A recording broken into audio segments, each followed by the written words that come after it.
Salut, salut, les filles, imaginez un peu accoucher d'un enfant et vous rendre compte quelques temps après qu'il n'est pas le vôtre. Vous vous demandez, mais comment? Donc l'enfant sort de mon ventre, mais ce n'est pas le mien. Eh bien, c'est possible si vous présentez génétiquement un cas de chimérisme. Une chimère est une personne qui vit avec deux ADN différents, c'est-à-dire des cellules de formules génétiques différentes coexistant dans le même corps. Prenons l'exemple de cette femme-là. Il s'agit de Taylor Mull. Elle possède deux ADN comme je vous ai expliqué. Ça signifie par exemple qu'elle pourrait faire un enfant, mais que l'enfant ne soit pas le sien, mais en fait celui de sa sœur jumelle qui est en elle. Elle a l'ADN en fait. Je sais pas si vous me comprenez ou bien si je suis trop de long à l'âge. Mais c'est un peu ça, elle est deux personnes en une seule. Ce qui s'est passé avec l'américaine Lydia Fairchild, désolé, j'ai pas trouvé une meilleure photo d'elle.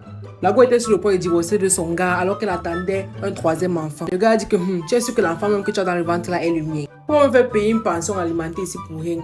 Elle a dit pas de souci, moi je suis réglo, on va faire un test. Ils en ont fait le test.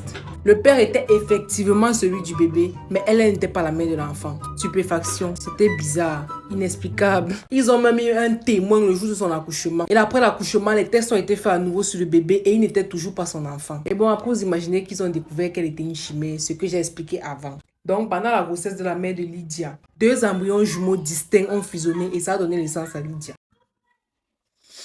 Ce n'est pas possible seulement chez les femmes, chez les hommes aussi. Tu es un homme, tu peux mettre enceinte une femme et découvrir plus tard que tu n'es pas le père de l'enfant.